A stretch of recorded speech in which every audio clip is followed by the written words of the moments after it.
Hello, world. Welcome, ladies and gentlemen, to WeatherBrains, episode number 522 for the 18th of January. It's the pre-show. Hey, James has on his NPR voice. Yes, good evening. This is the time where we share boring personal stories, humorous anecdotes, and say occasionally outrageous things. And we're all sitting here. I'm about to say something outrageous to you, James. Go. Sunday, while I was ushering, a lovely young lady of about 4 years old and her mother came up to me, and the mother said, "May my daughter give you a hug?" And I said, "Well, certainly." So I got a hug. So later, I saw the mother, and I said, "Can you explain the hug?" And she said, "Well, absolutely. She loves seeing you on television. She loves seeing you better than James Spann." I thought the punchline was that she just wanted to give Santa Claus a hug. You know, I mean, what a disappointment. I know. So I have one fan that likes me better than you. Four-year-olds don't like me at all. I am the world's worst with preschoolers. Now, once they hit first grade, they love me. I got them between grades 1 and 5. After that, they don't like me anymore. So preschool, nope. Middle school, nope. High school, nope. So I have a little narrow window. It's nice to have a big fan. So the question is, Brian, did the mom like to watch you, or is it just a 4-year-old? No, yeah, I know. I'm on thin ice here. Yeah, I'm about to say you're Actually, the father and the mother chimed in that they liked seeing me on TV too, but they stopped short of saying they liked me better than you, James. Well, nobody. I mean, come on. I got all kind of haters. I know, don't we? Don't we all? We all do, except Aubrey. Nah. Oh no, I'm sure I have my fair share. I'm not exactly the soft-spoken little one sitting over here. You know. That's why we like you. Well, Aubrey, I don't want to say anything about your hair, but it looks like you've had a rough day today. Yeah, I kind of just clipped it back. Oh, okay. Brian, that is the rudest thing. It is not rude. I apologize for this guy. This No, rube, I have Brian. Brian, do you tell your wife that her hair looks bad? When it does, I do. Oh, boy. This is looking at the forecast models all day. This is an example.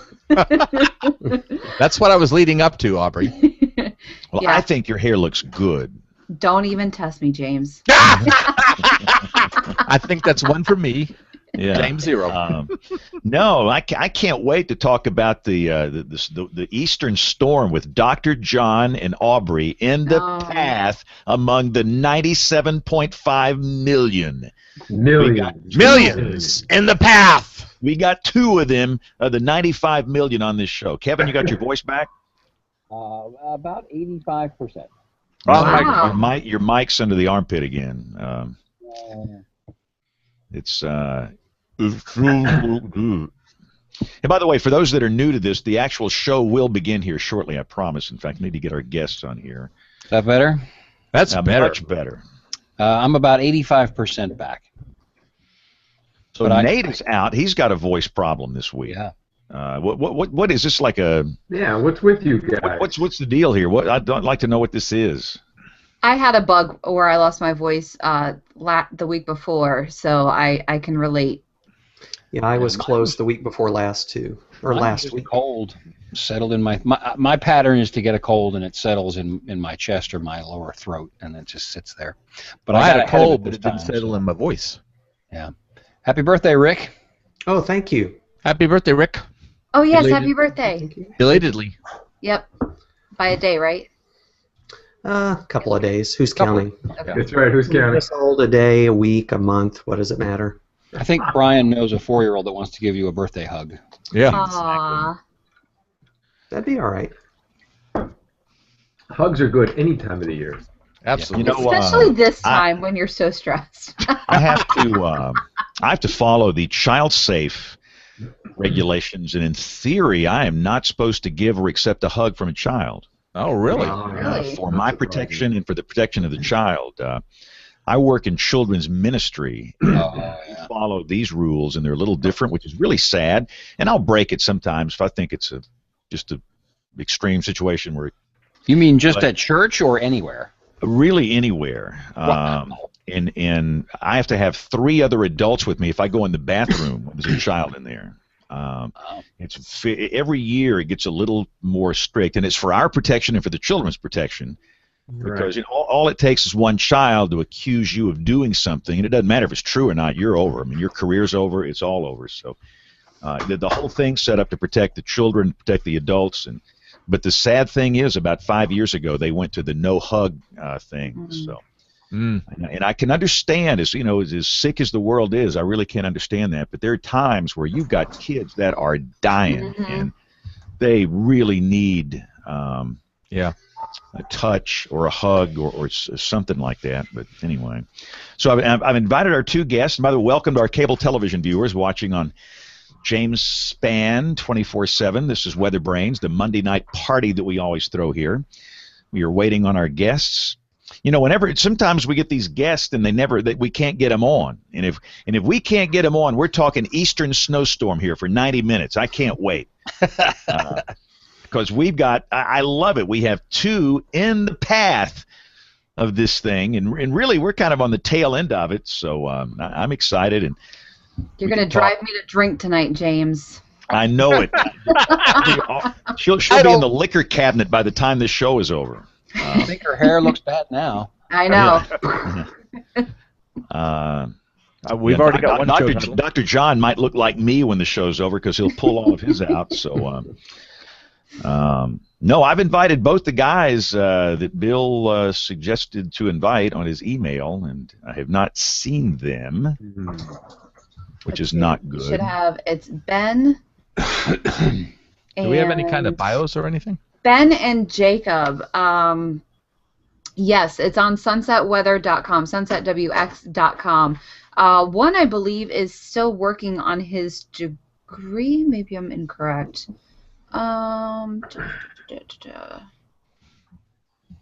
Let's see.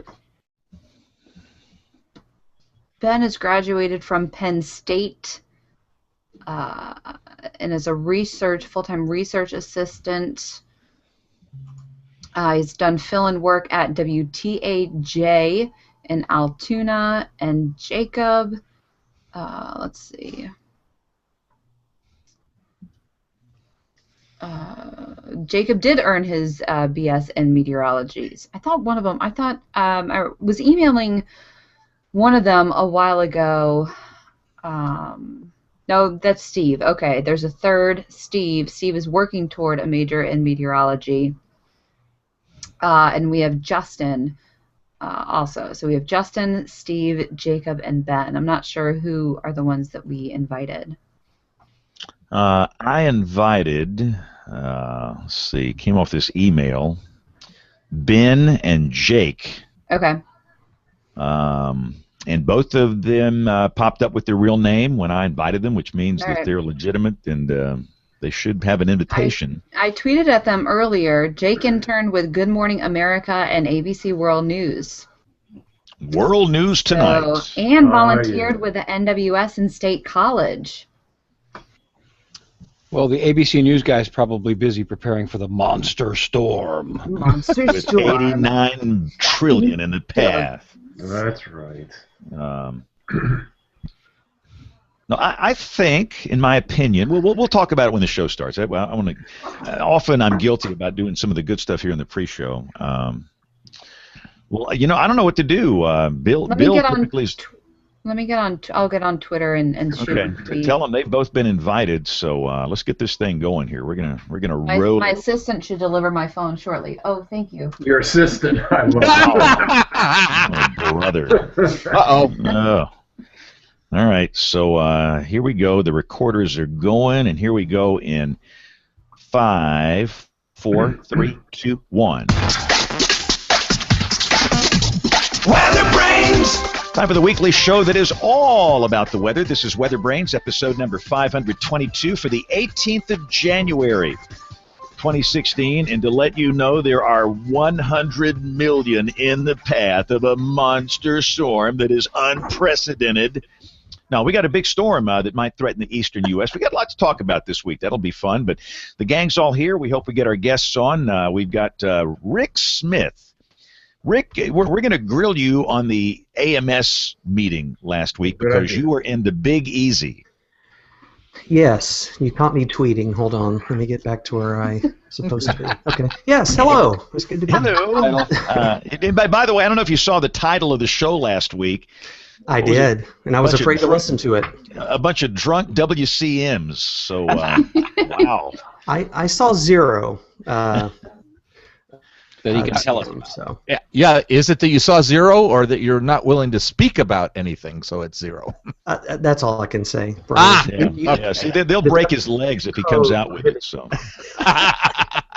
No, but Rick is the warning coordination meteorologist of the National Weather Service in Norman, and again, if we don't get our guests on here, we've got so much to talk about. But I want to debrief you on the AMS annual meeting that was in New Orleans last week. That thing, just off the bat, Rick, it looked like the crowds were huge for this thing this year. They were huge, and they're saying it was the biggest conference ever. They had close to 4,000 people registered, and from walking around, it seemed like half of them were students. I've never seen so many students. What an awesome turnout, an awesome opportunity for the students. But yeah, it was a great conference, great location. The weather was better than it was at home. It was a little cool at night, but it was some great talks. And as always, I counted at one point there were 27 different sessions going on at the same time at this AMS annual meeting, and that's just completely overwhelming and too much to see. And thank goodness the AMS records most of the presentations, and those will be available for free online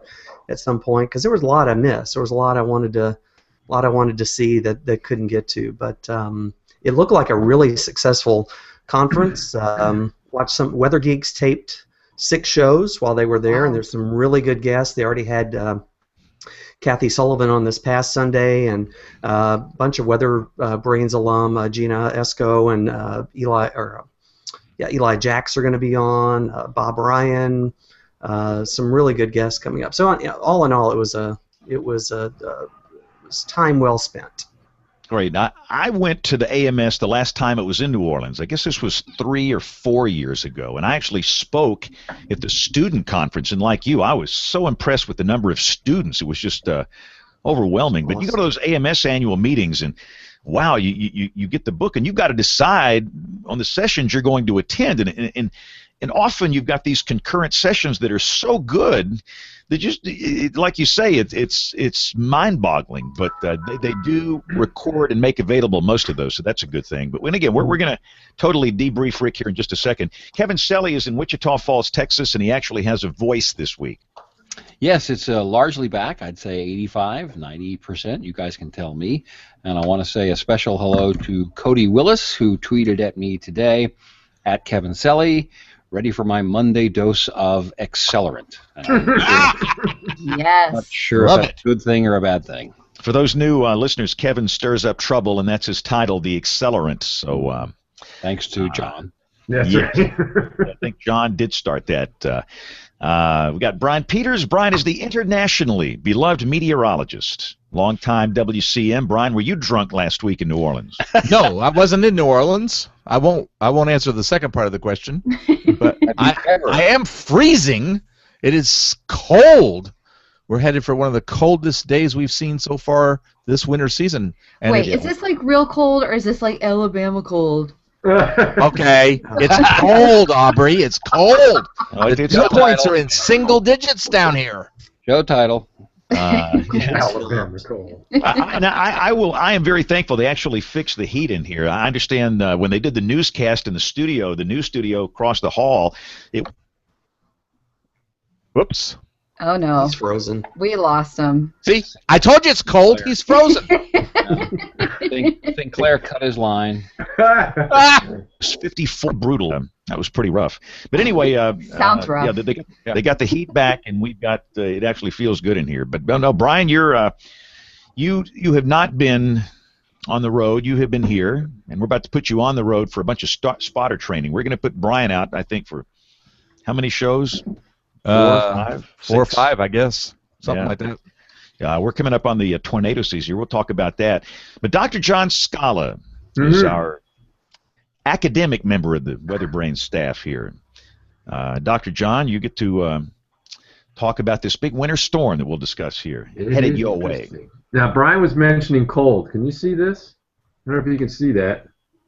See the temperature right there? Hold it real. 14. 14 degrees. That's where we are right now. Wow. Wow.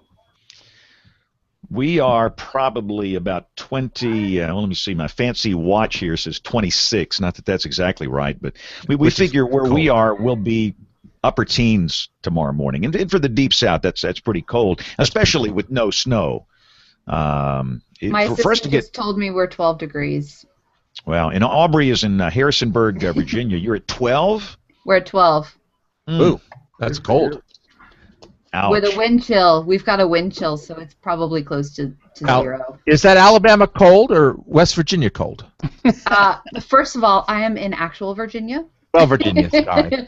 But that's cold. That's even cold. I'm from Connecticut, and that's cold for Connecticut. So. That's cold for Connecticut. Yes. Yeah, and we are going to discuss the up. And again, we're doing this on the 18th. I know many people listen, sometimes weeks later, but we are going to talk about potential for a big East Coast storm in just a little bit. But I see our guests are here. So who's going to? Bill Murray's not here. I'm trying to figure, who made Bill mad? He quit coming on the show. Kevin, did you say something? Probably. I am the accelerant.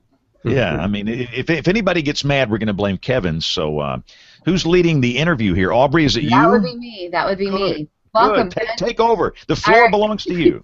All right, Ben, can you hear me? I can. Hello. All right. Can you hear me? Yes, we can. We can hear you loud and clear. Jacob, how about you? Can you give us a mic check? We're good here. All right, sounds good. So thank you guys so much for being on. I heard about your website a few weeks ago, actually courtesy of Damon Lane.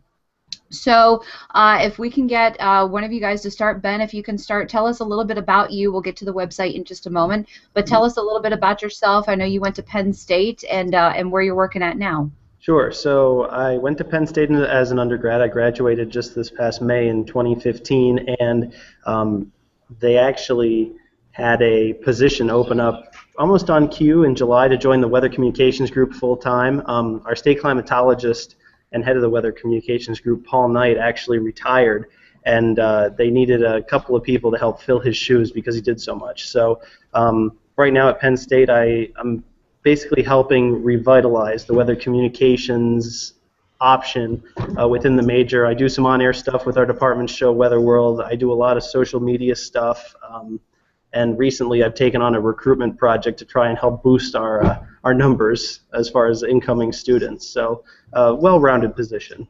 Penn State needs a boost at numbers? You'd be surprised. Well, actually, this is not in the grand scheme of things, but in relativity, we've been a little bit going down, so we're trying some things. So is that and John, Dr. Scala, you were talking about this too, this is a trend. Is this a trend in broadcasting the side or overall meteorology? Well, I think overall in college, in universities, this is a trend of downward attendance. Is that a function of not having enough sufficient jobs for graduates, or is there some other reason for that? I think, well, I know at least the theory here is either two things. One, that more schools are offering programs, so it's getting more distributed, and B, maybe cost, maybe in general. I mean, I don't know if there's a decline numbers-wise because people just don't want to do it anymore. I mean, there's still a lot of weenies out there, I know, but as far as a specific cause, I'm really not sure. I think what we're seeing happening is that there has been a loss in four-year attendance. You're seeing a number of students waiting to go to school, and when they start, they're starting at a community college to save some money before they actually enroll at a full-time institution. Well, personally, that's exactly what I did. So yeah, not a bad route, but I guess it can make the numbers a little iffy, especially from a four-year standpoint. So Jacob, let's start to you. You graduated from PSU, correct? Correct. I kind of took the same route as Ben did. Graduated this past May in 2015. I took a couple months earlier this spring into early summer, worked with Center for Severe Weather Research on the PCOM project that they did, plains elevated convection and nights. And then recently, in mid-September, I started working as a meteorologist at AccuWeather. All right, so you're at AccuWeather now, correct? Correct, yes. Yep. Okay. So are you guys like long-term friends? Did you just have some classes together? How did you guys get hooked up on Sunset Weather? I guess we were good friends probably through much of college. I think I knew Ben starting sophomore year, and we kind of went the same direction with our majors and our minors. And so I became a photographer for Penn State in January of 2014. And so ever since then, Ben and I kind of did some photographs across the campus and kind of took it from there. The idea kind of was spurred as a photographer for Penn State, and then I really didn't start working on and getting involved until I came back here to State College, where Ben was already working at the Penn State Media Department. So for those who are listening to us, Ben and Jacob are the creators behind this website called Sunset Weather. It's SunsetWX.com, and it's a sunrise and sunset forecast model. And you can go to the website now at SunsetWX.com, and they give you basically color-based. The brighter the colors, the better the sunset could be for the entire country. So tell us about the process of how you guys came up with this idea that eventually turned into this weather model. So I guess I'll start and jump in. So Jake had the vision that this wasn't something that exactly was out there to use to the public. It was something new, something different. There's so many photographers nowadays and so many people who just love sharing these elegant pictures that they capture with social media. So it kind of started as an idea, and then given that we have the education in the science, we thought there's got to be some way to use the wide array of variables, meteorological data, to be able to create some sort of equation to figure this out. So Jake had the vision, and then between him and I, and then our third person, Steve, who couldn't be with us tonight, the three of us just kind of put our heads together and grinded through some variables and tried to figure out what'll make this work. So how do you, and you guys are obviously smarter than me, that you came up with this equation, this model that will put out everything that we need to know about a great sunrise and a great sunset. So how do you even start to sit down and do something like that? Grid resolution. Yeah, so we ingest data from the the high-res NAM. So our sunset runs off of the 18 and the 12 and 18Z runs, and then the sunrise runs off the 0Z and 6Z runs. And so we kind of sat down over a box of pizza because we got together with Steve Hallett, and he's basically one of the main programmers in this endeavor. And worked with him, and he came up with using GRADS, which was one of the systems that we used to print off our visualizations and our graphics. So working with him, we spent hours upon hours working of what we need to include in our algorithm and how can we improve it, and how we are still tweaking it now. So it was a kind of a collaboration type thing, looking at past events, comparing them to my photographs and other photographs, and trying to figure out what's the best environment to see the best sunsets and sunrises. All right, so what is the best environment? What do you guys use to forecast this? Well, we know that, at least amongst the general public, a good sunset probably has, if you ask 10 people, you might get 10 different definitions. But what we like to consider as a good sunset is one that has the presence of some high or mid-level clouds that as the sun goes down below the horizon, it lights them up in fiery colors. Whereas some people might consider a clear sky that the sun just goes down as being nice, we actually consider something like that more average. So a lot of what we do is try to use the variables in the weather models to try and decide what kind of clouds are going to be present at any given time. And since sometimes the models, you can't just, is there this percentage of high clouds, because the model has to, I guess, derive some of those products itself. So it was really trying to figure out, in essence, the presence of clouds, at low, mid, high, and try to figure out using more variables that, I'll just back up. The graph, when Steve helped us visualize how many different variables, for example, the 4-kilometer NAM has at our disposal, it was incredible, the amount of things that we had the ability to look at. So once we saw what we had the ability to pull from, then we just kind of decided, okay, what's the best way to help deduce what kind of clouds are going to be where? So what else other than clouds? I think clouds make a great sunset. I like having at least a little bit of cloud cover. But talk about the moisture variables and other things that you guys have to kind of factor in to the sunset other than just clouds. Correct. A couple other things we use is pressure tendency. From past experiences, one of the things I can tell is usually the better sunsets come when as the front swings through or right after the front. So it's a fine line of trying to figure out, when that front sweeps through and incorporating some of the cloud cover along with, we also include helicity, which kind of also works with finding where clouds are going to be too heavy. It's a mix of a lot of different things that we're still tweaking and working with. And we're also actually in the process of, I guess, trying to cover and patent more or less the algorithm that we have. Because it's been a whirlwind of a process, and we've been told that's fairly important from the different applications that we might see with this in the future. So when did you guys put this site actually online? How long has this been active? We debuted on, we at least made it public on the 18th of November. It was a Wednesday.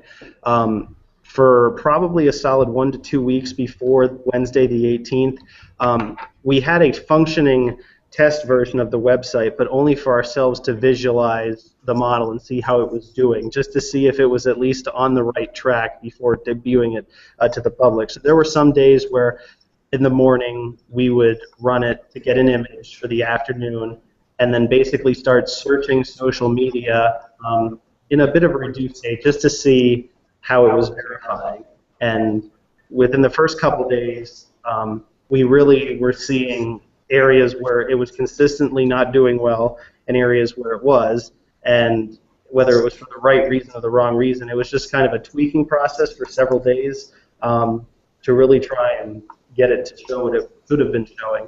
And then once we, I guess, we did a reanalysis, I guess that's the best way to word it. Once we reran it for a day that we knew what it turned out to be, and we got a good look at the model after rerunning it, then we were comfortable to debut on November 18th.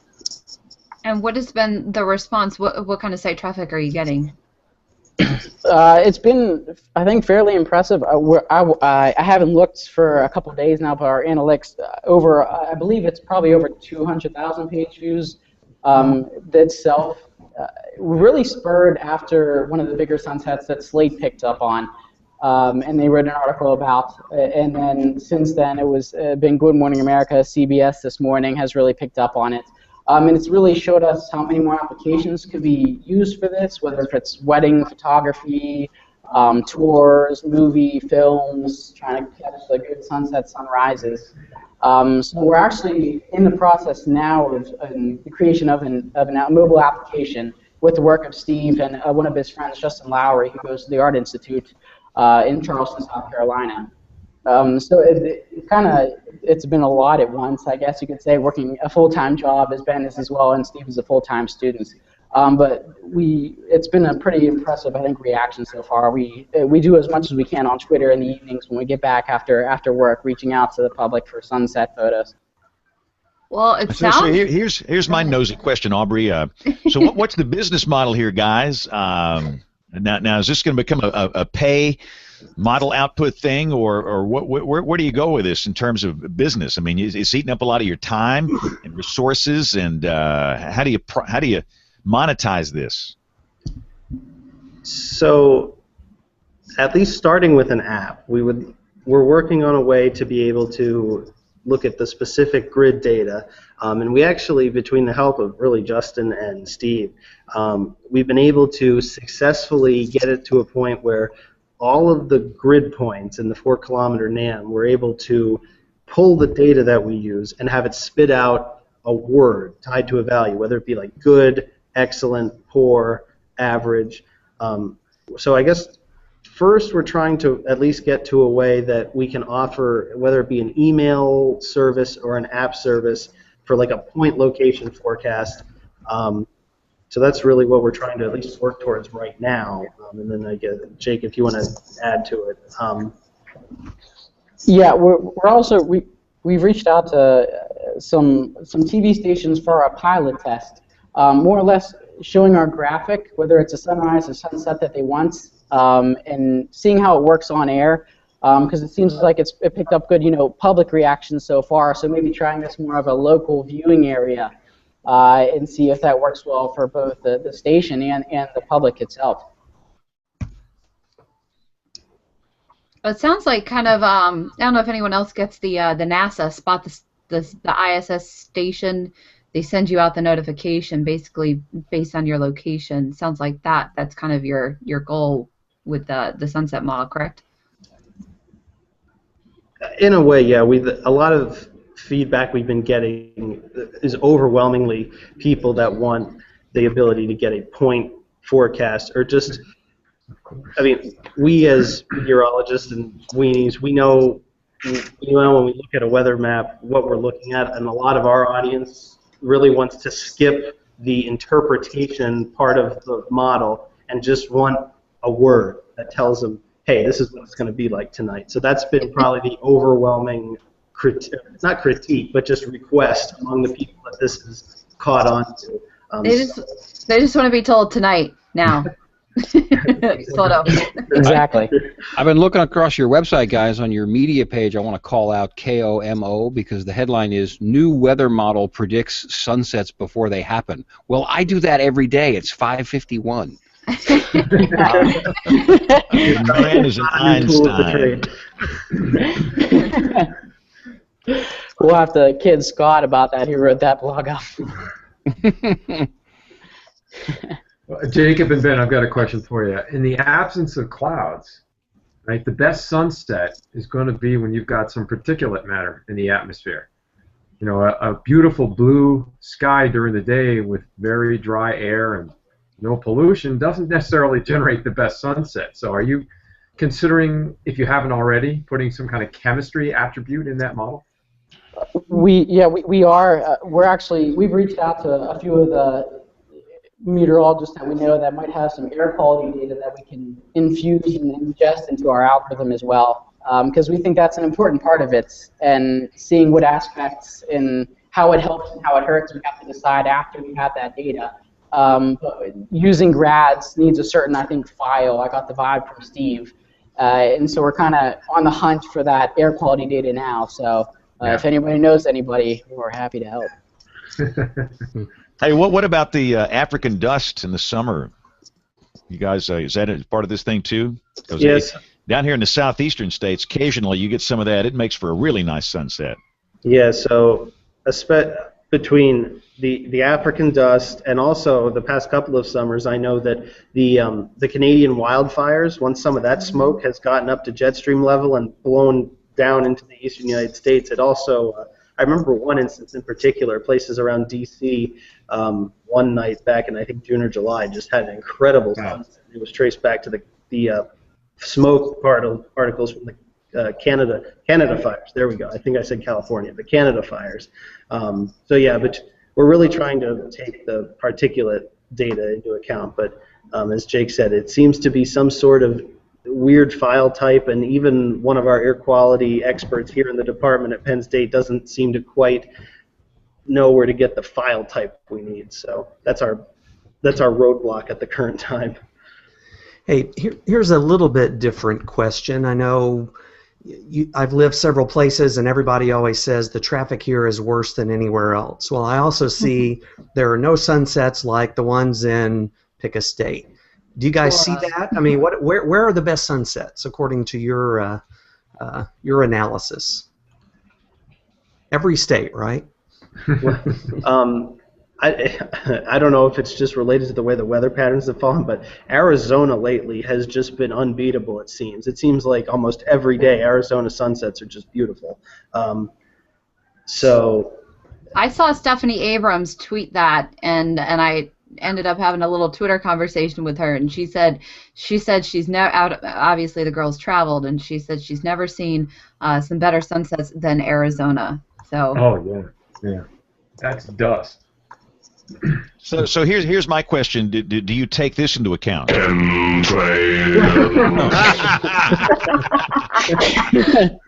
So what do you do about these? So here's my problem. All right. So and look, I probably get more pictures of sunrise and sunset scenes than maybe most, and I will post them very often on social media. And people think I post everything. I post a fraction of what I see. And if I post an image of a really nice sunset or a sunrise on Facebook, and typically it's Facebook, within 5 minutes, the chemtrail action team, they have go teams. No, sure, they do. They really do. And if they see a television meteorologist that posts a picture with cirrus clouds, immediately the action team is to attack and let everybody know that it's chemicals being sprayed by the government to either control our minds, control the weather, cause World War III, pestilence, whatever. And what do you? That is just insane. It has taken away some of the joy of posting these sunrise sunset pictures. And I have a prediction for you guys, Ben and Jacob. Before you know it, the chemtrail loons are going to be coming at you. So watch out for the action team. Consider being forewarned. We appreciate the heads up. Yeah, no, it's bad. I mean, and goodness. I love these images, and so it's either the chemtrail action team or then the political people come in and then they're fighting about Bush and Obama, or it has nothing to do with this really nice picture that I just posted. So it's so stinking frustrating. So the next question is: so let's say I'm a professional photographer, and I want a really nice sunset for a client who has a wedding Saturday, and this is Monday. All right. So I'll pay you guys for this information. So the next question is how far in advance does this model run? How good are you at 2 days, 4 days, and 7 days? Well, right now we run the sunset for sunrises for the U.S. itself 32 hours ahead of time. We're testing a worldwide off the GFS data, and that goes out as long. I believe we're taking 120, 130 hours or so.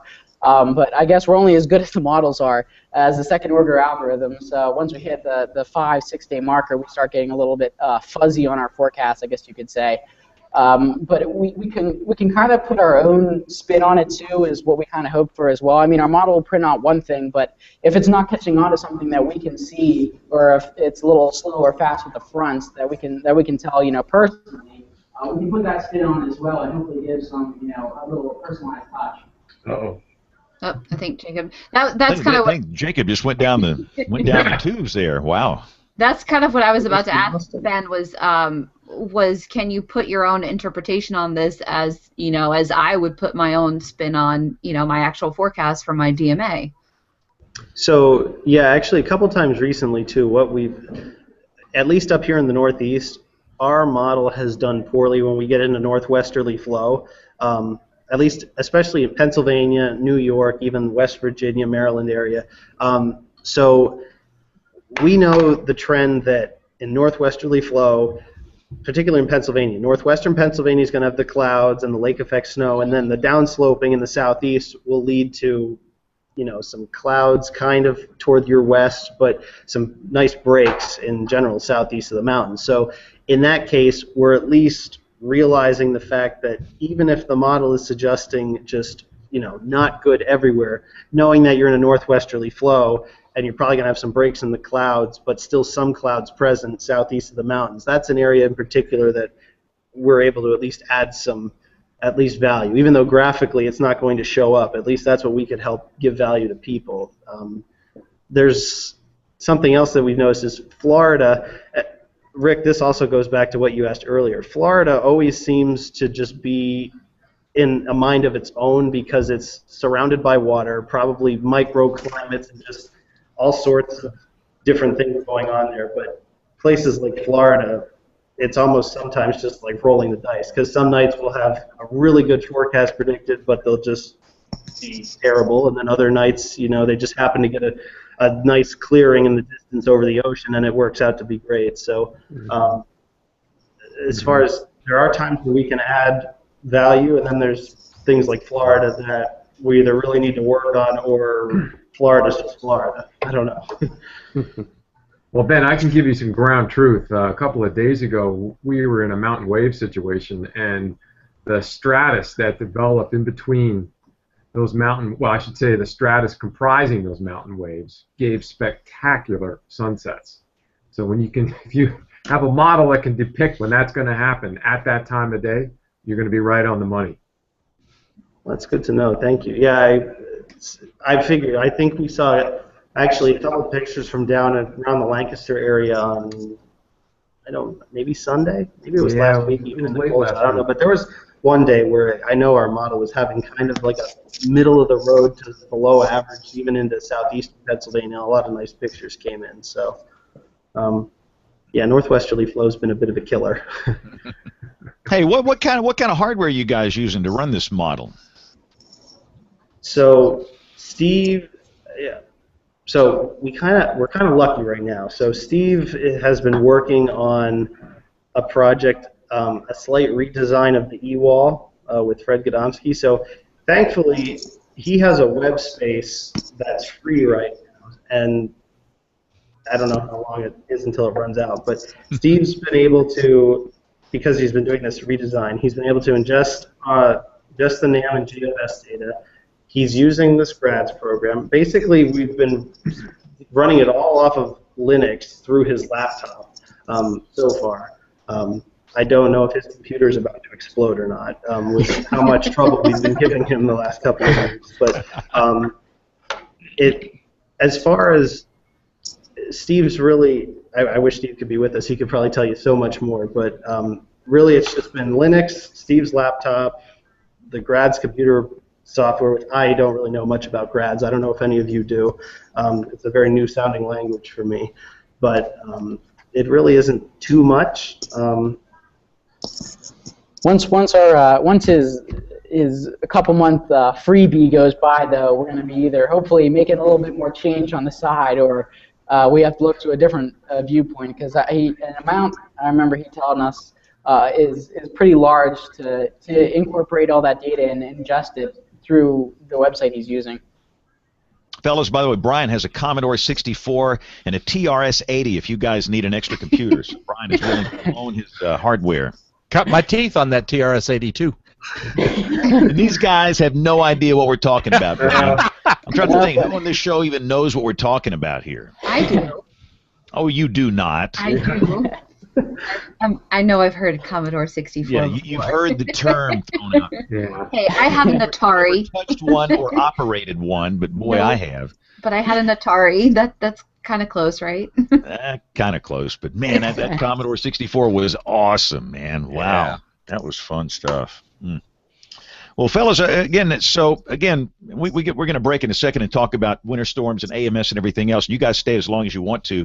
But for people so right now the information is free, right? The model output is there at no cost, right?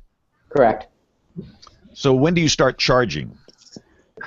I ask hard questions. See, I'm the guy that asks the questions nobody else wants to ask. You want a piece of the action. That's what I see. Yeah. Well, see, James, I was going to thank you because we use a lot of our verifications through your tweets, but now we got the hard questions coming, so I'm not sure about that. I am. He's going to have to pay you guys. Of sunrise and sunset pictures. It's very helpful, I know, and we might apologize for any favoriting or commenting we do on your Twitter a lot of the times, but it makes our lives a little bit easier to get sunrise and sunset photos from across the country. I'm here to provide verification services anytime you need it. So we appreciate it. I mean, yeah. Do you intend on keeping it free forever or monetize it some different? I'm just trying to see where you guys are going with this. And if you're going to make a lot of money, we all want a piece of the action here. Well, of course. We'll put you on our about the model and about the founders, you know. We'll sell us some stock options for cheap.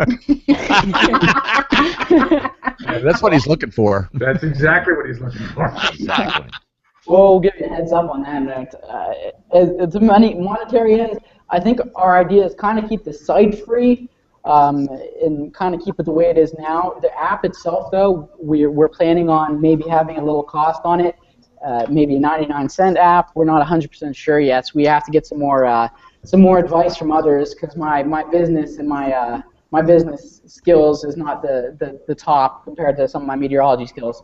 So on that end, we're going to look for some more advice. But in the end, we wouldn't mind monitoring some of what we're trying to do.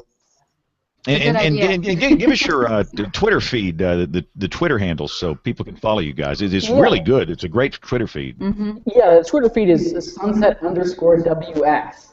And then the website, sunsetwx.com. What was that? Somebody rang up the cash register. That was our side business. We just made a sale on Etsy. It makes a little cash register noise. See, that's what you guys need for Sunset Weather. Every time you get a subscriber, the cash register sound rings. What's funny is in the newsroom, if I'm sitting in the newsroom and it makes the noise, everyone goes, "Yay, a sale!" Aubrey is raking in the dough while she's doing this interview. This is when life gets good. She's making more than we are. She's making the big bucks over here. It's probably my wife. She spends way too much time on that Etsy deal. Wow.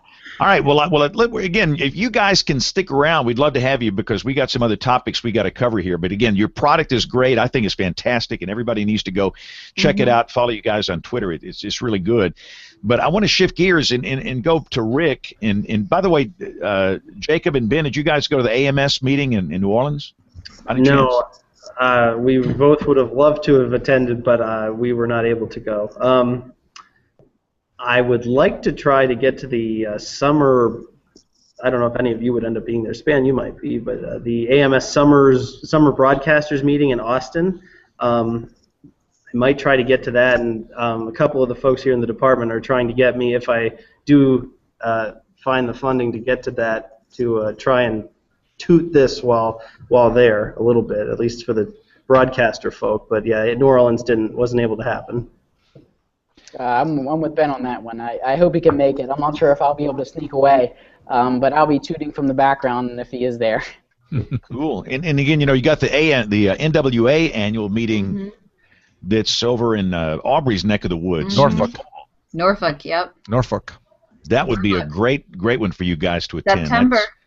That to me is more like a family reunion for some reason. And again, I've been to many AMS meetings in my ripe old age, and they're all great and fascinating. But something about the NWA, it's more like it's just a gathering of old friends. But yeah, you guys show up at one of those things, and I think that would be great. But I do want to talk about last week in New Orleans. So Rick Smith was our one WeatherBrains representative there. What's so sad? We had the whole staff at the NWA, except for Aubrey, and AMS we just had one, which makes me feel bad. But Rick, you were there, and for those that have not attended an AMS annual meeting, it's a different feel. This is a bigger critter with a lot more options and things to do, and so just give us a little summary of what it was like for you at this year's AMS. Well, I can tell you that the WeatherBrains crew was missed. I got lots of questions about, are you going to do the show from here? Where's John? Where's Bill? Whoever. But so there was a lot of WeatherBrains fans who were there. But yeah, I went to my first AMS annual meeting back in 2012, I think it was. Yeah. 1912? It was fairly not that long ago. Brutal. It was fairly recently. And it was overwhelming, and it's still overwhelming. I went to, I've been to Seattle and Atlanta, and now this one. It's just overwhelming. There are. I was just looking at the blog post the AMS just put out. Nearly 4,000 people registered. The student conference on Sunday had about 800 attendees. I spoke to the student conference year before last, and that's the biggest crowd I think I've ever spoken in front of. And they're so great to speak to because they're just so eager and energetic and young and excited, and so that was cool. One of the things I did different this year is my wife has never gone with me to the conference, so this year she went along with me, and so I got to kind of see it through her eyes too, and she was just amazed. She had no clue how many meteorologists there were in the United States, much less the world, who were at this conference, and everything from the registration desk to the I think one of the most impressive things is the exhibit hall, where they have all the vendors, and the weather geeks had a stage set up in the corner where they were taping shows, and all the swag people were handing out. We got a little tin of cookies from the UK Met group in the shape of a double-decker bus. I don't know. We could spend all night showing you all the cool the stuff that we hauled back from the conference. But it's if you've never been to one, I think everybody should go to one time. It's just huge. And James, you talked about getting the book out to see what you're going to do. There's actually an app now, an MS Annual Meeting app, and you had to go in and you could pick the talks that you wanted to see, and it would flag you if there were conflicts.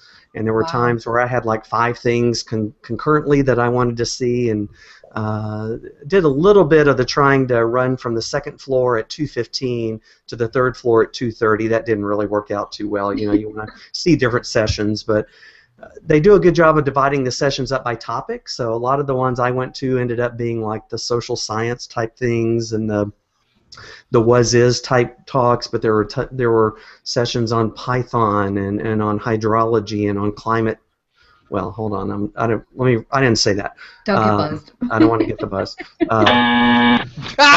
A variety of climate topics, but it was just cool, and I got to go because I was participating in a panel discussion on Monday where we talked about consistency of weather messages, which is going to segue into what you guys are going to talk about next, or inconsistency. And boy, that's such a huge topic, and we knew it was a big topic, but we didn't solve all the world's problems in that hour and a half. But then I got to do a talk on Tuesday too. So overall, it was a great experience. I could blab on, but if you guys have any specific questions, I'll be glad to answer them. Just not the WCM questions. Yeah, we're not going to talk about the French Quarter late night parties for the WCMs. So did you go to the big awards banquet? I bet you that thing was huge.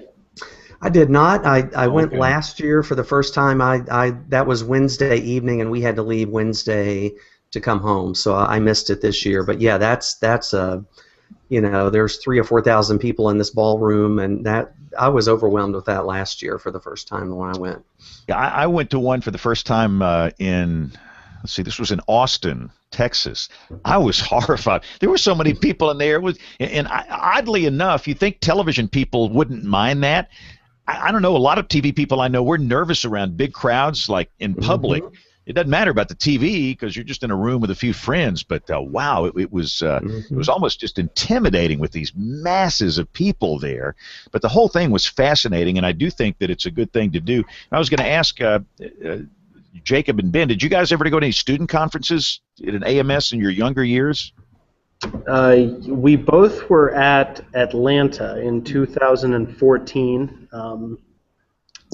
I think that was the only AMS I went to. I think. Well, would you recommend it for a college student to attend one of those? Oh, most definitely. We learned a great amount. I mean, the different talks, it's overwhelming to a point. I went to the NWA twice, and then I also went to the AGU conference. And out of those, easily, I think the AMS, you get a pretty good feel, especially if you're along the research end. It's really interesting, and the amount of meteorologists you meet, it's definitely a great tool for college students to go to. I believe Penn State took almost 40 this year to the AMS conference, and it's a great experience. And from everyone I've talked to so far, they had a good time. I'm really impressed by the students who really recognize this as a huge networking experience. I mean, the students, I felt like a slob the way I was walking around, because the students were walking around in these nice suits and they've got business cards and they're on top of things. And thank goodness I'm not competing for a job today, because there's some stiff competition out there. But the students are there really representing the schools and really representing themselves. And you're on the escalator with the NOAA director or the Weather Service director or the MIC at an office or a TV meteorologist or researchers, or it's kind of a who's who there. So yeah, it was like I said, the students really stood out because they seemed to have such a presence, and they I didn't go to the French Quarter after dark, so I can't tell you what happened then, but I can tell you that everything was very professional. I just had a birthday, James. I'm dinner is served at 4:30 or 5 o'clock now. So. And then let me on a personal note now. Let me ask. I have often wanted to take my wife to one of these things, and she went to the AMS in Austin, but I had to come in and come out very quickly. How did your wife enjoy that whole experience? Was it good for her? She found it boring. She loved New Orleans. She loved everything about it. We didn't really know what she was going to do when I was at the conference, because I'm working, so I'm going to do what I do. But I mean, what she did on the first day, Monday, is she just walked over with me at 8 in the morning when I went over, and she kind of sat outside whatever room I was in. She took a book. She had her phone, and she had the mistaken impression that everybody was going to go in the session rooms and it was just going to be dead quiet in the halls. Well, she got to people watch, and there's just people, but it's hustle and bustle, a lot of activity there. So she liked that, and we went to and she got to meet a lot of people that she's heard me talk about for a long time. So I think she would do it again. She's already telling me to submit an abstract to go to Seattle in next January. But there you go. I don't know. We'll see. There you go. All right, we're going to take a break, and after this break, we're going to talk about this big eastern U.S. storm, and we've got two young guys that are geniuses here, and then we have the legendary Dr. Scala and the lovely Aubrey. The not so legendary. Well, no, you're young. I'm trying to, John's been around for a long time. You're young, but no, yeah. we want to talk about this. Talk about the communication of this, what's working, what's not working, the social meteorologist problem, and all that. So a lot of things coming up here. So hang on as WeatherBrains rolls along. WeatherBrains 101 with Professor Peters. The atmospheric circulation is well known to exhibit substantial variability. This variability reflects weather patterns and circulation systems that occur on many time scales. A typical storm system and related frontal passage may last a few days. Lasting up to a few weeks is typical for a midwinter warm-up or a midsummer wet period. Beyond that, lasting upward to a few months is characteristic of particularly cold winters or particularly hot summers. And extending to several years, we may have characteristically abnormal winters. Now, should these last for several years in a row to several centuries, we have the characteristics of long-term climate change. The term teleconnection pattern, or just teleconnection, refers to a recurring and persistent large-scale pattern of pressure and circulation anomalies that spans vast geographical areas. Teleconnection patterns are also referred to as preferred modes of low frequency, or long timescale, variability. Although these patterns typically last for several weeks to several months, they can sometimes be prominent for several consecutive years, thus reflecting an important part of both the interannual and interdecadal variability of the atmospheric circulation. Many of the teleconnection patterns are also planetary scale in nature and span entire ocean basins and continents. For example, some patterns span the entire North Pacific Basin, while others extend from eastern North America to Central Europe. Still others cover nearly all of Eurasia. All teleconnection patterns are a naturally occurring aspect of our chaotic atmospheric system and can arise primarily as a reflection of internal atmospheric dynamics. Additionally, some of these patterns, particularly those over the North Pacific, are also sometimes forced by changes in tropical sea surface temperatures and tropical convection associated with both the Enso cycle and the Madden-Julian oscillation. Teleconnection patterns reflect large-scale changes in the atmospheric wave and jet stream patterns and influence temperature, rainfall, storm tracks, and jet stream location and intensity over vast areas. These are often the underlying culprit responsible for abnormal weather patterns occurring simultaneously over large distances. For example, the 1995-96 winter was very cold and snowy over much of eastern North America, while northern Europe and Scandinavia were cold, and southern Europe, northern Africa experienced very wet and stormy conditions. These conditions were all partly related to the same teleconnection pattern, a strong negative phase of the North Atlantic Oscillation, or NAO. The Climate Prediction Center, or CPC, one of the organizations found within the National Centers for Environmental Prediction of the National Weather Service, routinely monitors the primary teleconnection patterns and is involved in continuing research to better understand the role they play in the global climate system. Understanding our weather is truly a global undertaking. If you have a question about the weather, drop an email to question@weatherbrains.com. Looking beyond the atmosphere, here's Tony Rice with your Astronomy Outlook. A pair of naked eye astronomy events, one in the morning and another in the evening, are worth braving cold temperatures this week to experience. Tonight, the moon passed in front of, or occulted, the bright star Aldebaran in the constellation Taurus. This is a naked eye event, meaning you won't need a telescope or binoculars to experience it, but if you have them, bring them out, as it could make it a little more fun. This event will be visible from Western Europe, all but the northernmost Canadian provinces, and all of the continental United States except for central Florida southward. High in the southwestern sky, the bright star Aldebaran disappeared along the left-hand side of the waxing gibbous moon earlier tonight. It will emerge on the opposite side about an hour later. This event began about 5 p.m. Pacific, right around sunset, continued eastward until those along the Carolina coast saw the star slip behind around 9:40 p.m. Eastern. If you're listening to WeatherBrains Live, check the link I just tweeted out at twitter.com/RTPHOKIE. You might be able to catch the end. Find a city close to you for a more exact reemergence time. While this is the first of 5 months in a row where a lunar occultation of Aldebaran occurs, also this week, beginning Wednesday, January 20th, for the next month, all 5 naked eye visible planets can be seen in the pre-dawn sky, stretching from the southeast to the southwest. Beginning low on the southeastern horizon, Mercury will likely be a challenge to see just 5 degrees above the horizon. Moving up and towards the south lies Venus, followed by Saturn, and then Mars, and finally higher and closer to the west, Jupiter. The best time to see them is about an hour before sunrise. Take note each morning as Venus and Mercury will draw closer together over the next 2 weeks as well. That's your Astronomy Outlook. Follow me at RTP Hokie for more spacey stuff like this. When the weather ball is red, warmer weather is ahead. When the weather ball is white, colder weather is in sight. When the weather ball is green, no change in the weather is foreseen. When colors blink by night or day, precipitation's on the way. This is a weather roundup for January 18th, 2016. John, is it going to snow? Where? Lancaster, Pennsylvania. I believe we'll see some snow from this, but you know, James, as we've been talking about this upcoming storm, I'm going to share the hemispheric view with you, and for those that can't see this, we'll just talk about it. Where is this storm that is going to produce the East Coast snow? Where is it on our map, on our view?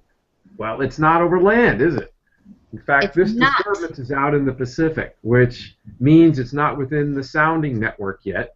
Despite the fact that our resolution of the GFS is so much better than it has been previously, this model is yet to really this model is yet to tap into observations which will really have a sense of where this storm is and what it will do. So we're talking about an event that's 5 days into the future, 4 to 5 days into the future.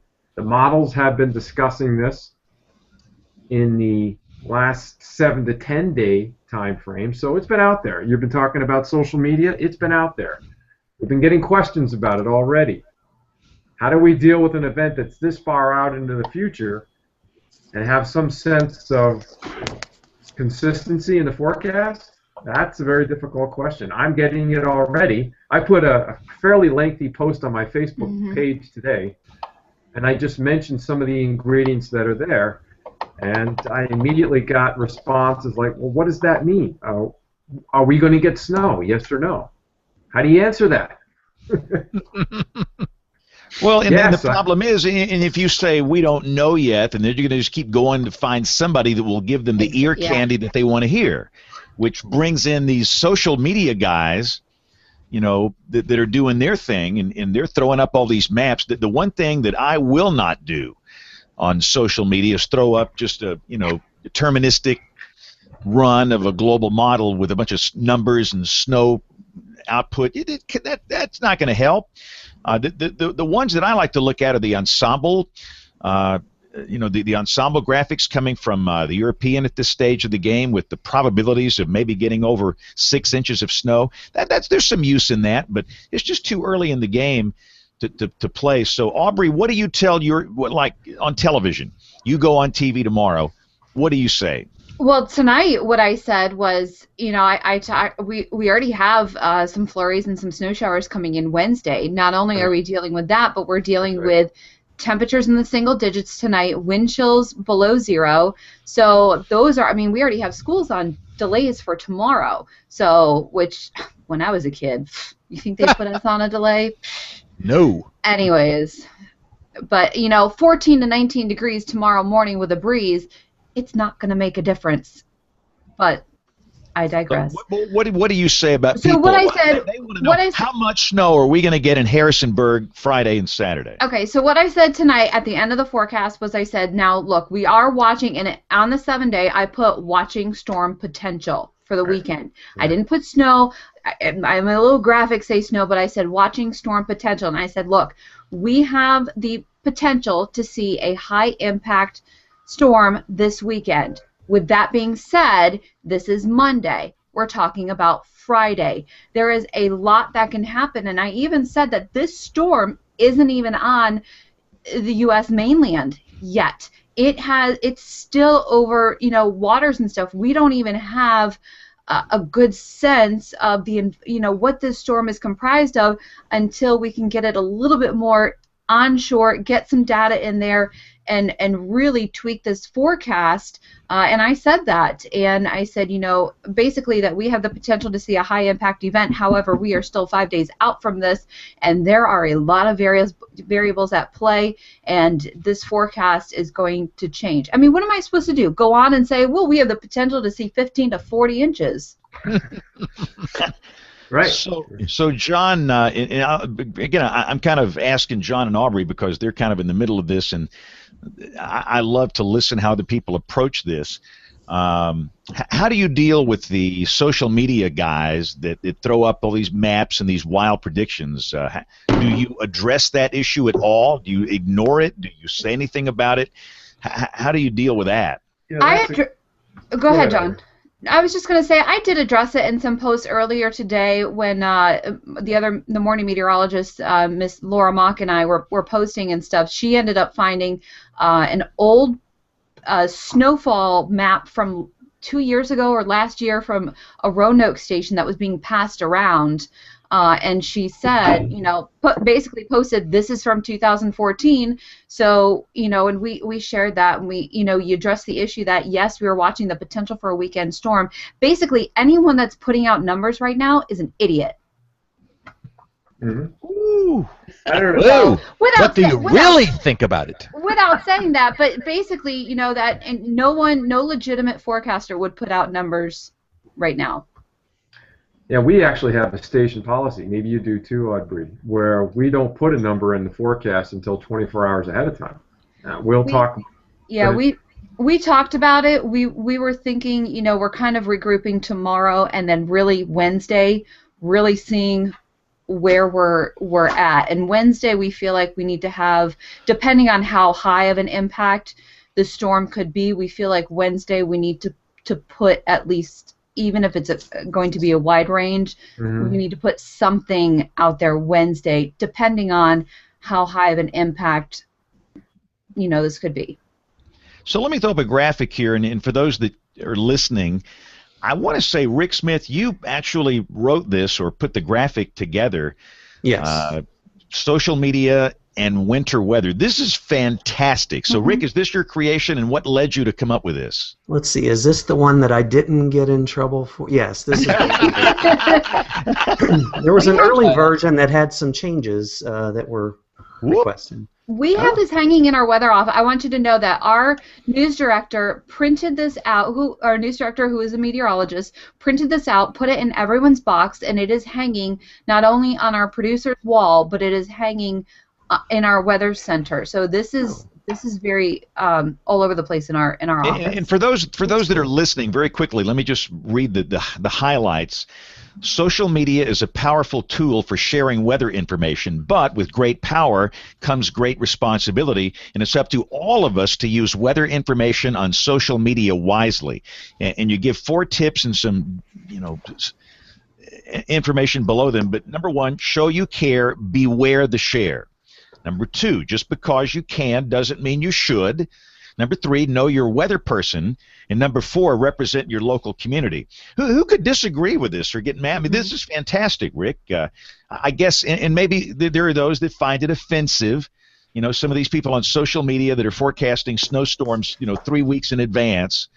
But who in the world could disagree with this? Well, the disagreement on the early version had to do with the word local was thrown in there several times, and people that weren't local took offense to it, evidently. But whatever. Anyway, no, I think these are good points, and they're pretty much valid. And James, you brought up a really interesting point when you kind of introduced this. Is if the responsible meteorologists like Aubrey and John and all of us are going to say, well, it's too soon to tell. We can't tell you how much snow you're going to get yet. It's way too early. The things out over the Pacific Ocean, we haven't even sampled it yet. We don't even know what it is yet completely. But what people are going to do is there are now sources that will give them numbers, and lots of people. So they're just going to go find somebody that's given them a number. And I mean, we're doing the right thing, I think, by being responsible, like the graphic talks about. But there's a lot of people who aren't, and I'm just seeing people are shopping around, and they do wish casting, and they'll find somebody. James, I think you used the word ear candy or eye candy. They're going to find something that they like and that they want, and then that's what they're going to latch on to. Yeah, and what happens that they find these guys that run these sites or Facebook pages that post all these outrageous maps and crazy forecasts, and I see it in stages. It's like, first off, the people that run these sites, they become a little arrogant because they get this loyal base of followers that love those wild maps and numbers and things that we can't do, but it's there, and then that arrogance leads to narcissism, where they think they can't do anything wrong, and even if their forecast is wrong, it's just they got it right, the weather got it wrong, and then that leads to being delusional, and then ultimately it leads to insanity. We had a guy that threatened our lives on this show that runs one of these sites. Remember that? I mean, yeah. And it's just a bad road to go down. But I want to ask our 2 younger guests, Ben and Jacob, what's your position on throwing out snow numbers? And we're not going to say whatever you want to. I mean, I want you to be open and honest. We're not going to fuss at you. But you're a new generation. We're older. We've been doing this for a long time. What would you do? Let's say you're on television in New York City tonight. What would you say about this storm Friday or Saturday? Ben, I'm going to start with you. Go. Okay. Having interned at a television station in Philadelphia a couple summers ago, I know at this point in the game what I'd probably be told that I should start saying, but I would honestly kind of like what Aubrey said before. You just tell people what you know, not what you don't know. And I think the idea is that there's enough confidence to say that a storm of some sort is going to be in the area of the East Coast. But I think the big problem nowadays is that, like, if people just love numbers, and I feel like when they hear this meteorologist tell them it's too early to make a call, it just doesn't satisfy them. It's like they'll just say, oh, they're making an excuse, and they'll move on to someone else who is probably making a mistake at telling them numbers this far out.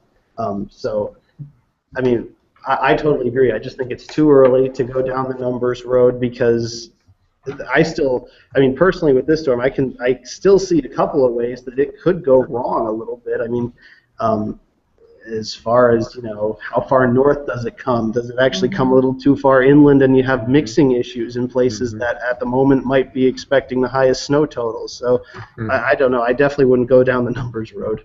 Yeah, Jacob, what do you say? 100% agree with Ben. In the summer of 2014. Uh-oh, he's gone down the tubes again. Uh-oh, Jacob, we lost you. Your video's frozen, and you might want to disconnect and rejoin the hangout here. But Dr. John, I see your post. Yeah, this is something I put in after I gave sort of a synoptic rundown. Then I thought, well, you know what? What does that mean for the average guy? So for someone who wants to know what can I expect, I put this 6-point piece together. And I said basically what Ben was saying, in fact. I said there is the potential for an East Coast snowstorm at the end of the week. This is in all of the suite of models that we have available to us. I said that there's differences in track intensity and amount of snow. The conditions will be supportive of snow for a general portion of the Mid-Atlantic, moving into the New England.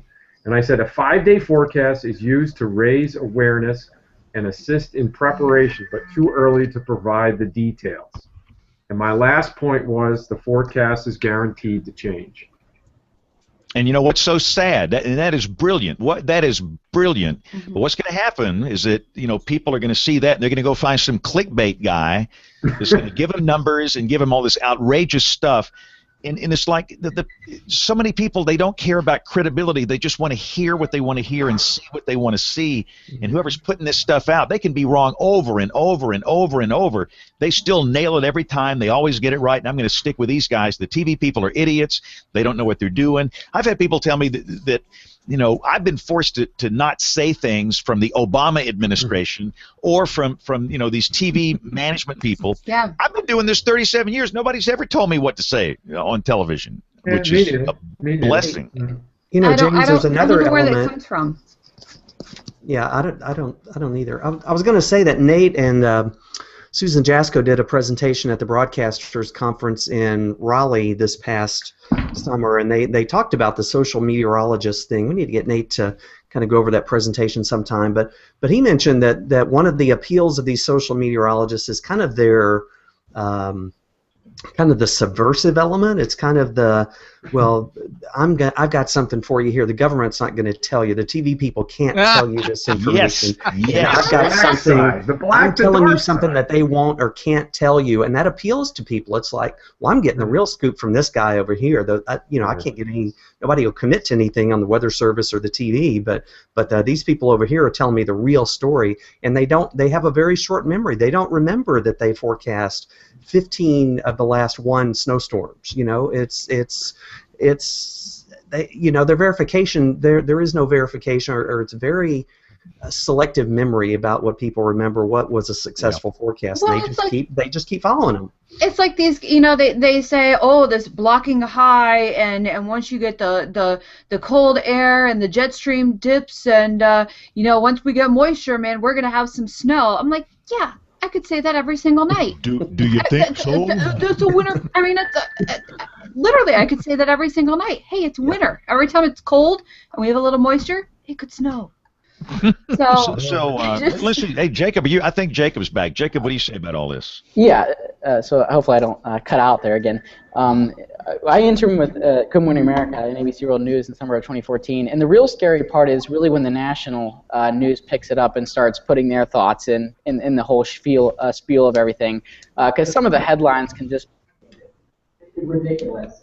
And unfortunately, those who might not... and we lost him again. Uh-oh. Just as we were about to talk about the good stuff, James, the headlines. Yeah, that's right. He's up there with these headline writers about 100 million people in the path. This is good stuff. We'll see if we can get Jacob back on here. I would love to hear what he has to say about that, because, and understand too, we're being critical of these kids that run these social media sites or whatever. We have, number one, we got to be sure we're clean here. It's easy to poke at everybody else when we got to get the log out of our own eye.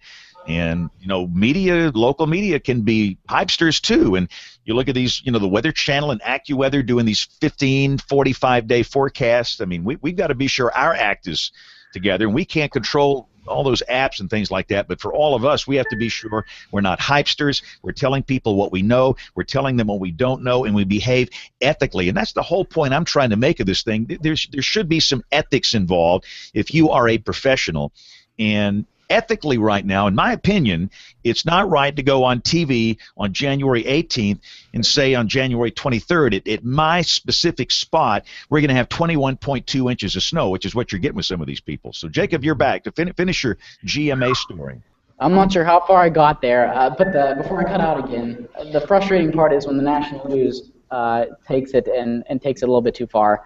We've seen them many times, and those who might not know of the and he's gone. No. Wow. See, I think Jacob's on that Commodore 64. We're trying to get him to use to run those models. I think someone's toying with his connection there. There might be some strings being pulled. But no, James, I actually there is one local Facebook site, and I found out later that this site is run by a police officer who works nights, and I actually went on this Facebook site when I was kind of looking through who, trolls in the area and stuff, and I went on this site, and this guy is actually what we wish these Facebook social orologists would be like. He's not posting outrageous numbers. He's not posting outrageous forecasts. He's posting legitimate, informative info. And when people are saying, hey, what about this, 15 inches that I'm supposed to get in 2 weeks? He's saying, dude, way too far out. And I sent a message and told him that I respected his page and that his page was what we all wish a lot of these other pages would be, and it was unfortunate that his page is kind of getting lost in the shuffle because he's an actual weather enthusiast, whereas a lot of these other guys are just clickbaiters. And we had a nice conversation, and ultimately I did invite him into the studio. I said, next time you're down in the Harrisonburg area, I'd love to, if you've never been in this TV studio, I'd love to bring in and show you the TV studio. But it was nice to see a Facebook site who was actually doing, what we hope that that people at home would do is just they're enthused about the weather and they're excited about it, and they're not posting ridiculous, unrealistic information. Let me add, Kevin. You just say it. I can see the wheels turning. I got two comments to make. Number one is these people existed long before social media. These are the kinds of people who, what's that show, James, that runs overnight? The crazies, all the conspiracy. Come on, you know that guy. Art Bell. Yeah. What's his show called? He doesn't do it anymore. But what was his? Yeah, it's some new guy. Yeah, you know what I'm talking about. It's the overnight radio show about UFOs and all this stuff. I'll think about that. But those people were around. Mark Zuckerberg said something within a couple of years after creating Facebook, and he said groups of people existed before we started Facebook. What he said he did was he gave them elegant organization, and that's what he's done. He's given everybody, whether you're a crazy or not a crazy, a voice. If I want to throw a little accelerant on this, I would say, okay, and hindsight is 20/20, but did we legitimize Facebook as a weather platform by going there? And I'm talking about the people who do responsible forecasts. Yep, and you make a good point. I mean, you make a very good point. So yeah, maybe part of it's our fault. Maybe we made that bed, and now we got to lie. And we're just here venting and complaining because it's clearly not going away. I mean, that horse is well out of the barn, and so this is just an opportunity to sit here and rant about it. I wish I could remember the name of that show. Google it. I'd like to say do some Google. I'll look up Art Bell. What strikes me about the situation comes right up now with Coast to Coast AM. There it is. Go ahead, Dr. John. Oh, what strikes me right now is that there is a remarkable consistency, really, and consensus in the models in this forecast, which lends itself to perhaps a little more confidence in the forecast of a significant snow event in the east. And I don't want to lose track of that. And I also think we have an opportunity for a real-time experiment here. You're doing the same thing I am. I'm saving maps. I'm looking at this from run to run and day to day, and I want to see how this evolves. This could be a very interesting outcome if the forecast in these long-range models from 5 to 7 days out actually comes to fruition. So James, can I ask? Sorry, Kevin, go ahead. I was just going to ask James, do you remember when you gave totals on the blizzard of 93?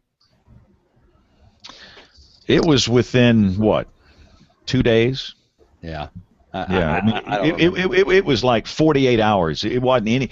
Yeah. Goodness, we were using fax maps and right. I know. limited fine mesh. Yeah, I will never forget that day because all we had was the little DIFAX charts, but it was a Monday, and I walked in, and all we had was that thing that printed out line by line, and here comes 3, 4, 5 days, and I walked into the office, and you were just standing there holding that thing, and you handed me that piece of paper with this grin on your face, and I looked down at that 5th day, and your eyes just do that doing, and because there's that thing in the Gulf there. But no, and again, hashed this one out already, but I'm 20 years away from forecasting in Virginia, but this looks classically to me like the thing that approaches and hits the mountains and then reforms a little bit to the southeast right along the coastline. Is that what you guys are seeing, John and Aubrey? Yeah, and I think the big uncertainty is, will this evolve as a flatliner, or is it actually going to show some amplification and come off the coast? And a lot of times, especially in my area, we get dry slotted more than anything. And I remember that. I remember that disorganization. It got into the mountains, and this partially affected Richmond as well. And there was this chaos in between the surface low to the west into the mountains and the forming one that was somewhere near the Outer Banks. And it looked like the 18Z GFS was a little further south, and I guess the OZ is trickling in now.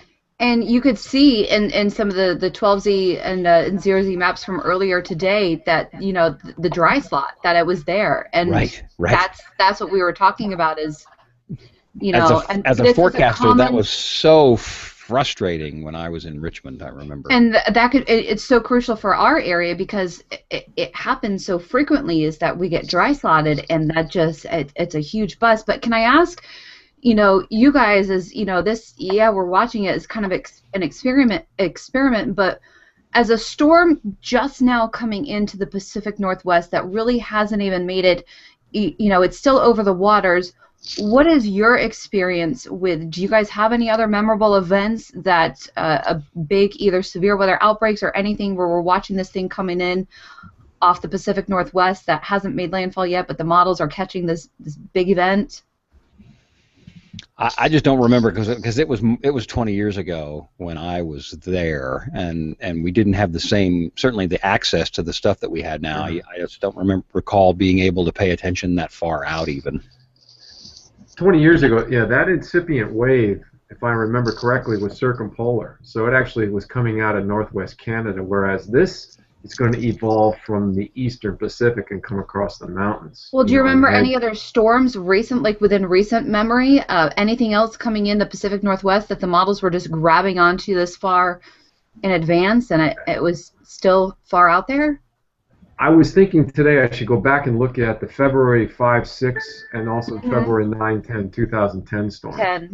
Right? Because those were classic nor'easters. And where did they evolve from?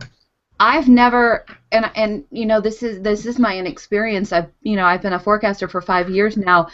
I have not we're talking, the models are showing a potential of 24 hours of snowfall.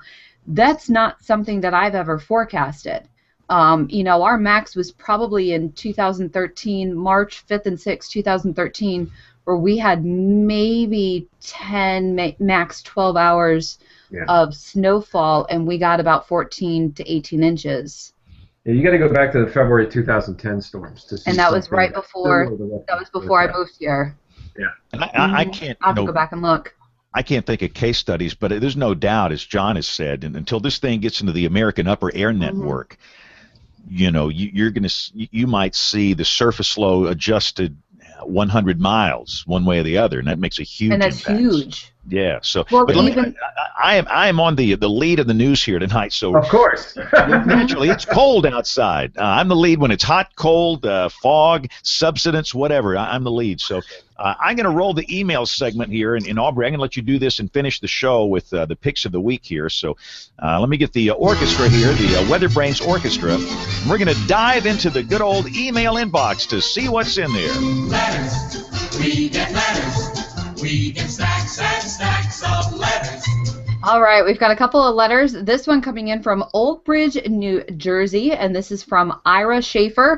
Ira says, I found the show through a Joe Bastardi tweet, and so thank you very much for listening. Likes the longer formats, so thank you very much for listening. And Scott Whitaker sent in a really interesting event. It's a link to WestVirginiaMetroNews.com, and it's a snow squall that caused Morgantown gridlock, and possibly people were basically stuck for up to 6 hours. And that was the Clipper that came. Was that last Tuesday? Yeah, that was the one. We had a squall here too with that. Very, very interesting. Yeah, we had a couple of squalls with it too, but I'll tell you, a couple years ago, we had a squall come through one morning. We had a little Clipper come through, and one little squall dropped down, I don't know, 3/4 of an inch during, morning traffic, 8 o'clock in the morning, caused, huge wrecks. So I think, that's why a lot of us try to forecast, even these, I think a lot of times it's these minor snow events which can cause the most havoc on the roads because, who pays attention to a dusting?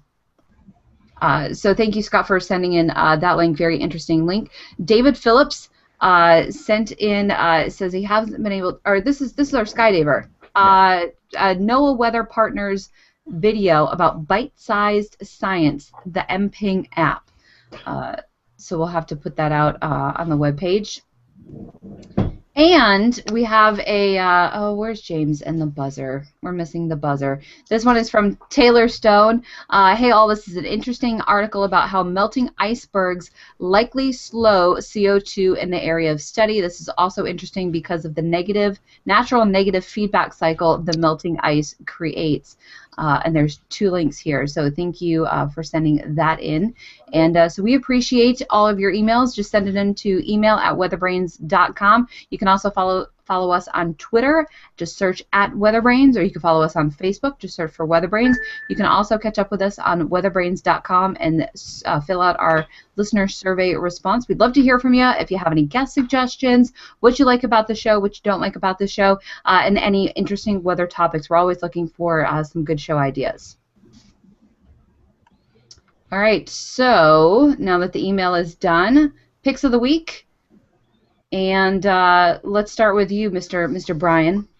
All righty. Well, in honor of the teleconnections on WeatherBrains 101, I'm going to make as my site the Climate Prediction Center, the CPC that was mentioned in the 101 segment.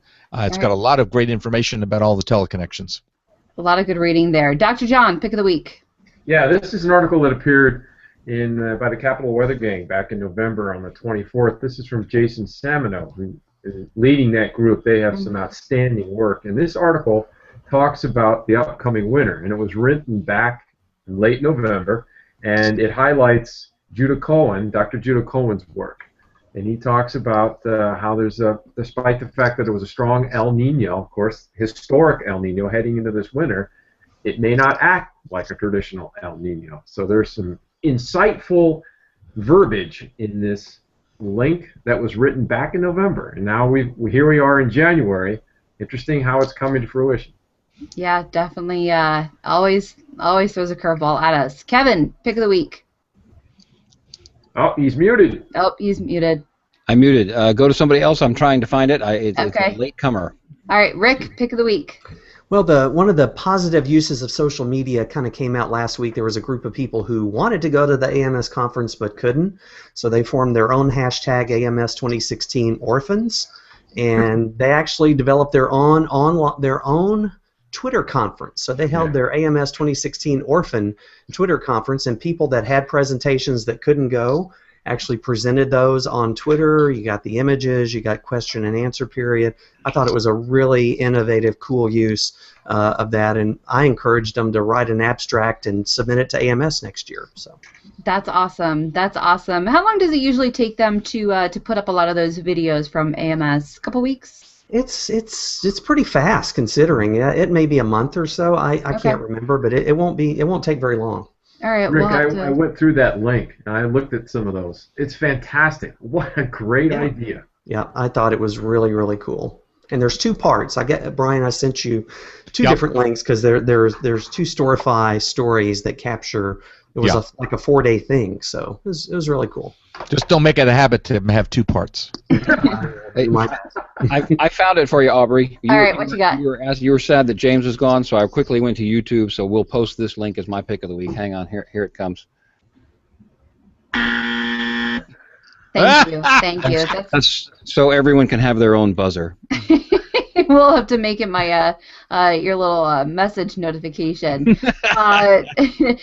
Jacob, Ben, I don't know if Bill told you or not, but we each week we kind of throw around a cool website, a picture, anything that we think sounds kind of interesting as our pick of the week. So go ahead and tote yourselves and what you have going for you. So Jacob, we'll start with you.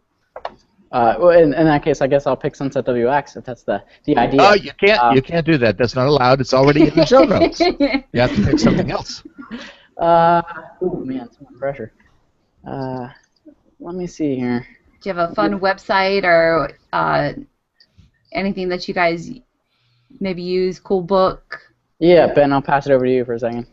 Okay. I guess on the spot here, I mean, I know a lot of people have probably discovered this long ago, but I guess I'm going to say I recently discovered the records part of the Cool Weather website, so I'll just give them a little bit of a shout. The coolweather.com/records portion. I didn't realize there was such a nice interface for seeing who's breaking daily, monthly, and all-time records in any direction. That's cool. All right. Yeah. Kind of going off, spin-off is some neat climate facts. It's off of Examacis. You can Google Xmacis. There's some great some facts on many locations across the country. You can do select station for a day, precipitation, temperature charts. So I use that a lot for a lot of the climate info that I need. So that's a great site to use. That's great. And my pick of the week is the Northeast Snowstorms, Volume 1 and Volume 2, the books, available through the AMS bookstore. Pretty appropriate for this time of the year, but also for Dr. John and I growing up in the Northeast. Boy, there have been some big ones, and there's a couple of books about them. So that is my pick of the week. So I guess that does it for us here at WeatherBrains. Everyone, thank you for joining us. Ben and Jacob, thanks again for lending us your time and your information. WeatherBrains is on every Monday night at 8:30 Central, 9:30 Eastern Time. You can follow us at WeatherBrains on Twitter. You can also follow our Facebook. Just search for WeatherBrains and check us out on weatherbrains.com, the home of your Monday night Weather Geek podcast. So everyone, thank you for watching and thank you for listening tonight. Of course, I sound much better than James Spann. Just kidding. But he's here to defend himself. No, we'll joke with. I'm definitely not James Spann. I have much more hair than James Spann. But you didn't get James's pick. Oh, where's James's pick? Did I miss it? No, it's the COD radar and satellite page. Oh, and they had a new update. That's right. Yeah, it's All pretty right. cool. It's got some cool features. All right, so we'll I post checked it out. We'll have that all on weatherbrains.com. Thanks for listening, and we will see you guys. Wait! Oh, stop. Okay. The latest edition of Skywritings went out yesterday, and I'm happy to report we didn't get somebody hanging up on us right after it went out. Yay! Everyone kept subscribing. Yes. All at right, least through this evening. And where can they subscribe, Brian? Right off the weatherbrains.com webpage, just over on the left-hand side. You can look at the latest issue, and then you can subscribe. All right, sounds good. Everyone, if you want to keep your WeatherBrains updates, definitely subscribe to Skywritings. Anyone else? Thank you. Okay. Everyone, thanks so much for joining us. Have a great Monday, a great week. Dr. John and I, we'll see what happens with this. That's right, we will. Thanks Good a lot, luck, guys. We'll expect a full report next week, you know. Oh, I'm sure you'll get a full report. Okay. All right, everyone, have a good night. Thank you, guys. Thanks. Thank you.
One of these stereo nights. Yeah, we got the lights going in here. Let me walk in and be sure they're off the air. Yeah, they're off the air. They've probably been done for about 20 minutes. And this is always what's so creepy. So there's 9 people watching WeatherBrains right now. 9 people have been watching nothing for the last 20 minutes. So this is what it looks like. And for those on WeatherBrains, we're on Periscope on the phone here. So we're kind of watching each other. So we're going to sign WeatherBrains off. I love having our guest on from Pennsylvania talking about their sunset modeling. Love talking with Rick about the AMS meeting, and we talked about the East Coast storm. It was a great show. So thanks to all. The audio version will be out very soon. Thank you guys for watching. Y'all have a great week. We'll see you next Monday night for WeatherBrains. Bye-bye.